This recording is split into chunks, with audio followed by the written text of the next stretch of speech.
In today's Take a Day, I want to talk about the Los Angeles Clippers and how much they miss or are going to miss Patrick Beverley going forward. Now, before we get into that, though, please like, subscribe, also hit the notification bell just so you can get the newest and the bonus content first. We put our content every day, so you won't miss any content here. Let's go ahead and just jump right into this. So far, it's only been 2 games in the season, and very early to predict a lot of things, very early, to tell a lot of things. But when you look at the team and the way they're constructed, it's almost as if they're going to have to be more aggressive on both ends of the floor. I mean, I know Paul George has been putting up points and everything like that, but, defensively, he's going to have to pick it up as well. And I know that's a lot to ask out of one player, but I mean, that's just the way it's going to have to be for the Clippers. They're basically going to have Paul George score 30 plus points a game and lock down on the defensive end. I mean, it's just the way it's going to have to be. And everybody else is going to have to do the same thing. So Luke Kennard's, Marcus Morris's, whoever hasn't been consistent up until this point, scoring wise or playing wise or whatever, it's just going to have to pick up from this point going forward. Because if it doesn't, especially on the defensive end, it's not going to work for the Clippers. And, of course, I think their offense is good anyway. I just think that, one thing that's going to hinder them a lot from what I see, the way they're playing so far anyway, not unless Ty Lue gets, more out of some other players. But I don't know. It's like when you look at this team, like I said, I like what I've seen so far from Eric Bledsoe. But, in some instances, in these couple games they've played, I'm looking at if they did have like Patrick Beverley still, I feel like they would have won one of these games. And I don't know why. I don't really know how to explain that. It's just one of those things. I feel like Patrick Beverley is just one of those type guys, you know what I'm saying? And I feel like what the Clippers are missing so far, just looking at them, they're missing that defensive edge. You know what I'm saying? That defensive prowess, that feisty, pest that comes out there and get in the opposing team's head and get into the opposing team's, thought process in regards to how they're going to attack the Clippers. And I feel like Patrick Beverley is one of the type of players who mentally has control over other teams when the Clippers played them at times, because Patrick Beverley was one of those guys in the NBA that everybody knows about. He's going to come at you. He's going to give you 110% on defense. And the last couple years, Patrick Beverley has been knocking down his jumper rather steadily, or a lot better, especially last season. So I feel like the Clippers gave up a piece that I feel like either they should try to reacquire like the Lakers did Rondo, or, something of that nature, because I feel like there's just a defensive way about the Clippers that is just missing. I mean, like I said, Eric Bledsoe's been playing good these first couple games, scoring wise, things like that, but he's just not Patrick Beverley. And the reason why I said that a couple months ago or a month ago when I made the video about when they let go of Patrick Beverley, I feel like they were missing or losing a piece that's really going to utilize that they can utilize in the season, especially during the season, that can help them get over the hump. A lot of those games, a few of those games in the playoffs when Kawhi Leonard got hurt, you got to remember who was the one that was guarding Devin Booker, who was the one that was shutting Devin Booker down in a playoff series. It was Patrick Beverley. And Patrick Beverley was a big part of the reason why the Clippers stayed in that series. Because honestly, the Suns, if Patrick Beverley doesn't guard Devin Booker the way he did, the Suns probably win that series in 5 games. They probably do. I mean, it's maybe even 4 games. I don't know, because they won the first 2 in Phoenix after Paul George choked away the 2 free throws. But it doesn't matter. Like, when you have a defensive presence like Patrick Beverley, and he's not the best defender in the league by any stretch. I'm not even trying to put that out there. I just feel like when I look at the Clippers right now, you need all the defense you can get because you're missing your superstar player. And the Clippers are a different team, because if you look at it, they're different from a lot of other teams in the NBA, because the Clippers are the one team that has a superstar who can play both ends at a high level. Kawhi Leonard can drop 30 points, but he also can play the defensive end at a high level. I mean, do you realize some of Kawhi Leonard's defensive highlights on YouTube or anywhere you try to look at some of his defensive highlights at, they have just as many views, if not more views, than his offense. Let that sink in. Kawhi Leonard's defensive highlights have just about as many views as some of his offensive highlights. That tells you how good of a player he is on the defensive end along with the offensive end. And this is what I'm saying. If you're going to miss a player like Kawhi Leonard for some time, you have to have a Patrick Beverley type guy in there. He can't score like Kawhi Leonard. He can't live up to Kawhi. He can never be a Kawhi Leonard. But what I'm saying is he can be that defensive, lockdown minded type, strong minded guy you need in the locker room to push everybody, basically push everybody to another level, get something out of the guys that, that need a kickstart. You see, Patrick Beverley is that type of guy, and he's a locker room guy in regards to, he loves his team. He loves who he ride. He's one of them type of guy. He's one of them type of ride or die type guys. You know what I'm saying? He ride for who he ride for, and that's it. If he's with you, he's with you. I can just, I feel like I could just sense that in his demeanor and his game and how he plays. And he plays with emotion. And this is what I'm saying. When you have a player like that on the Clippers, if you're going to let him go, you got to let him go for somebody very equivalent or better.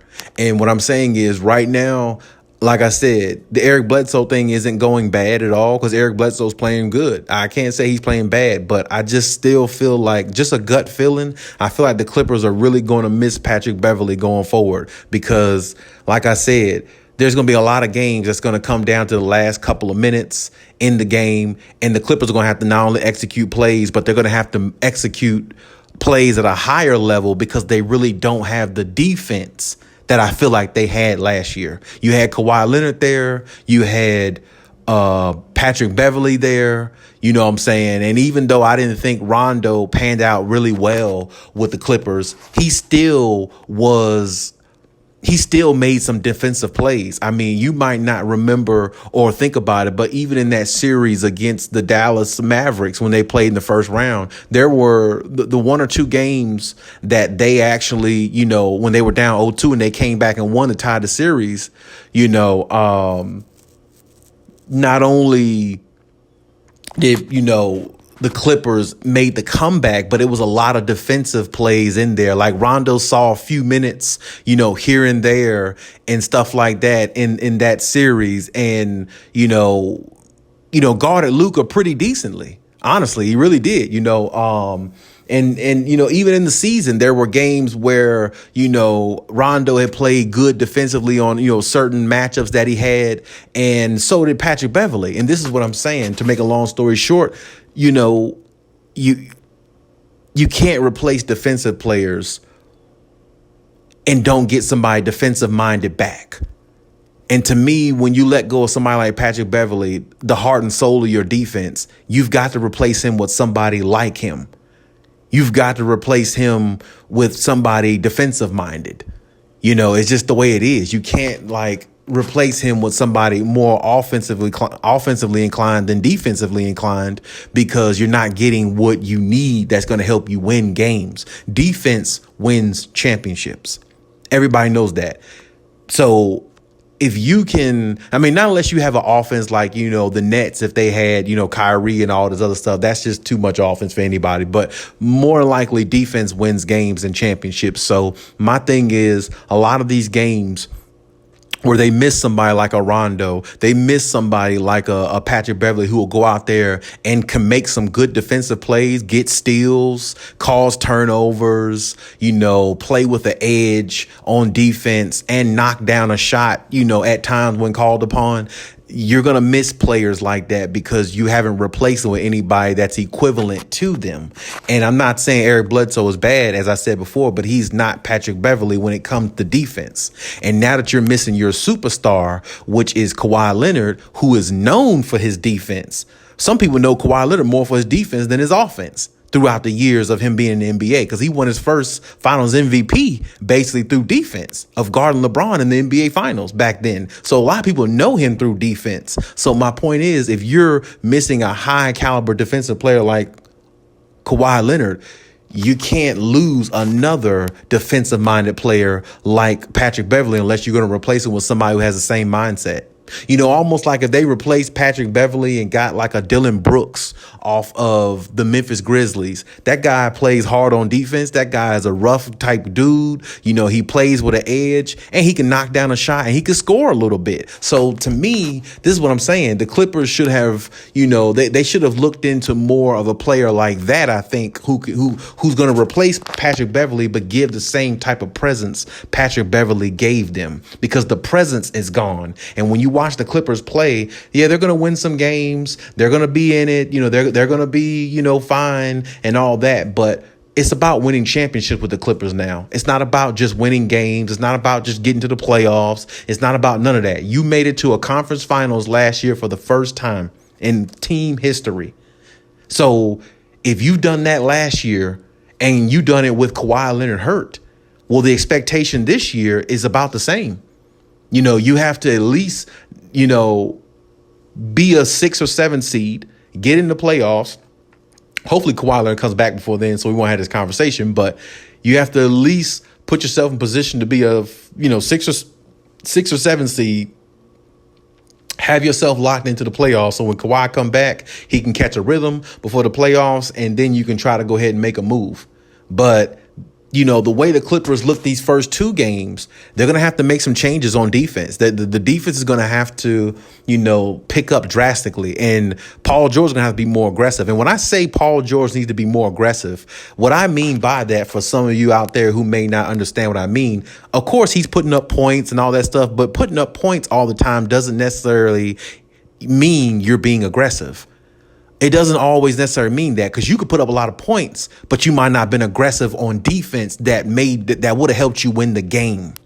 See, and then there's times where you're playing good on defense and your offense isn't, coming around because you're taking too many jumpers instead of going to the paint, driving, drawing fouls, or maybe going to the paint, kicking it out to the 3-point line, finding a wide open, high efficient shot rather than taking just a big 3-pointer or a 3-pointer over 2 defenders like Paul George will do at times. And I know Paul George gets hot and he can get going and he can definitely, he's definitely a streaky shooter. So I definitely understand that. But sometimes being aggressive doesn't necessarily just mean on the offensive end. It means on both ends of the floor. And when I think of somebody like Paul George, he's going to have to be more aggressive in regards to both ends of the floor. He's going to have to get to the basket. He's going to have to continue. Well, put it like this: he's going to have to continue doing what he's doing on offense and putting up a lot of points and being as efficient as he can. But he's also going to have to do that on the defensive end. He's going to have to get more nasty on the defensive end because, like I said, there's no Patrick Beverley there.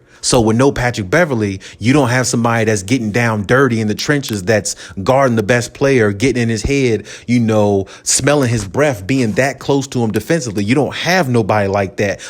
Besides basically Paul George on the floor, who can, really, really disrupt a lot of things and play really good on defense, because Paul George is a really good 2-way player, or at least he used to be. So my point is this: now that you're missing Patrick Beverley, everybody's gonna have to step up on defense even more, and their offense is just gonna have to continue to flow the way it has been, because offensively they're not really missing anything. It's just defensively, that defensive background just doesn't look the same. That defensive intensity doesn't look the same.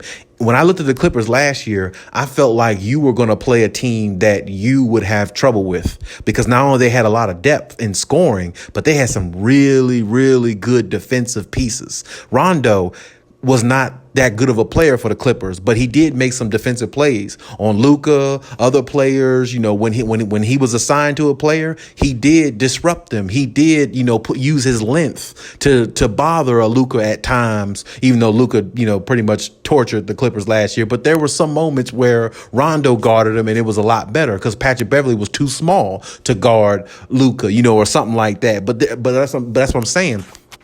You had 2 players who basically played the same position, but who could switch. You know, if Patrick Beverley had the better matchup defensively, you could leave Patrick Beverley on the opposing team's, you know, best player or whatever. Or you could put Rondo in there who can pass the ball better and, you know, make some defensive plays, even though I wasn't that big on Rondo being with the Clippers. But still, you're replacing high IQ basketball type player with Rondo and defensive minded, pesty, feisty guy, heart and soul type guy in Patrick Beverley.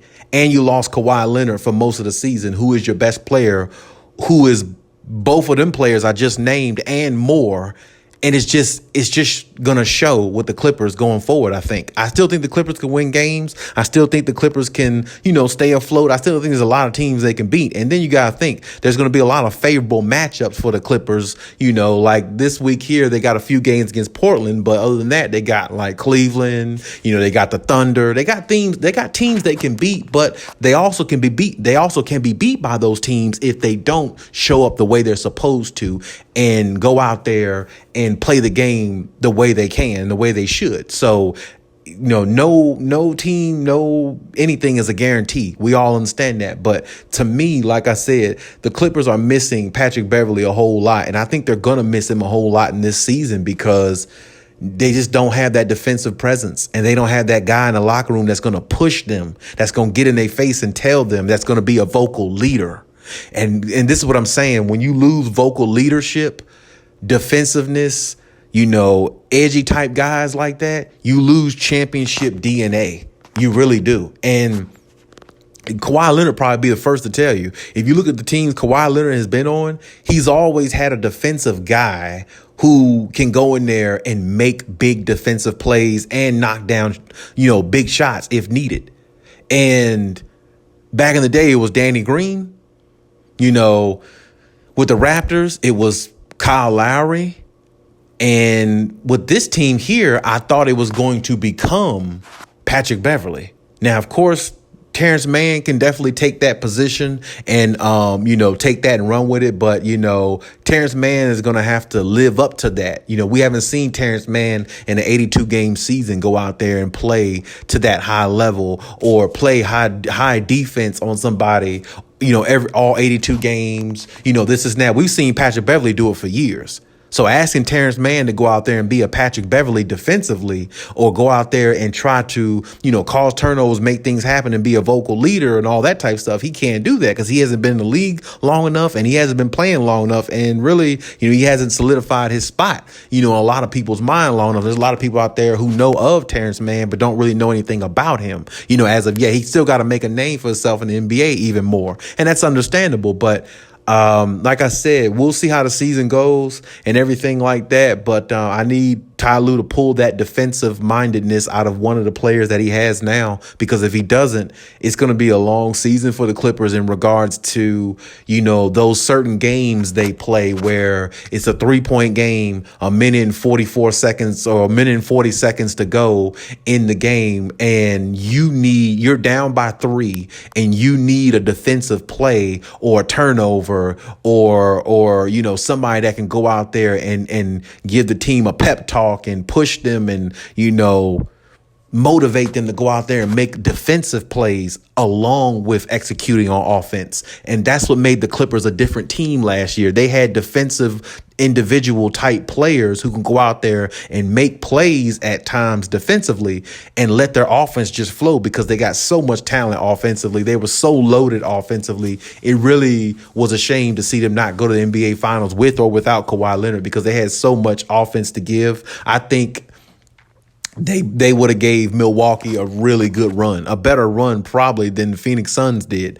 But yeah, I mean, it's going to be tough going through the season. I still think, like I said, the Clippers will be a formidable team. I don't think they're going to be bad, but I think, you know, championship wise, you're missing that dog, that DNA of hardship, that DNA of a defensive player who doesn't care who they go against. He got your back through everything, and whoever they're playing against is the enemy, and he's ready to go out and attack.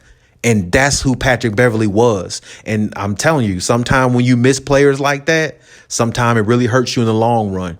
You might not hurt you now, might not hurt you in the regular season, but in the long run, it just might hurt you. I mean, think about it. That's the reason why, the Lakers were okay with taking Rondo back, because Rondo not only knocked down big shots for them, but he played really good defense on players at times, especially in the playoffs that year in the bubble. He played really good defense when he was called upon to go in the game. He caused turnovers. He made some heads up plays, and he made some good passes, of course. And that was the Clippers type guy to come in there, which was Patrick Beverley. Patrick Beverley, like I said, over the last couple of years, his jump shot's been getting a little bit better. So now you have somebody who can knock down a shot. You have somebody who can go out there and play defense. And you got somebody go out there and get the team motivated. And those type of things, like I said, along with being a vocal leader, you can't teach those things to me. You know what I'm saying? A guy just has to come with that. He has to be born with that in him. And I think Patrick Beverley was definitely born with that in his system. And I feel like, Ty Lue's going to have to find a way to get that out of one of the other players on the team, or find a way to acquire Patrick Beverley back, maybe. I mean, hell, the Lakers got Rondo back. So, hey, maybe go after Patrick Beverley and get him back. I don't know. Kiss and make up, whatever you need to do. But I still feel like his defensive presence is missing from the Clippers, and I feel like that's going to hurt them in the long run if they don't find that out of Eric Bledsoe or somebody else on the team who can give them that, and also go out there and walk it and talk it, and actually live up to it. So it's like, we'll see how the season goes. I hope Kawhi and everything comes back, 100% healthy. That definitely helps times 10 having him there. But like I said, it's the team looks a lot different to me without Patrick Beverley. They really do. They it's like they're playing. It's like they don't have a backbone or something like that. You know what I'm saying? It's like they're spineless to a degree. You know what I'm saying? They got the talent. They got all the offense in the world. They got the coach, and they got all these things. But I feel like that type of guy in the locker room just makes a difference. I really feel like it does. You see what I'm saying? I mean, but we'll see how it goes. In the future. We got a lot of games to go.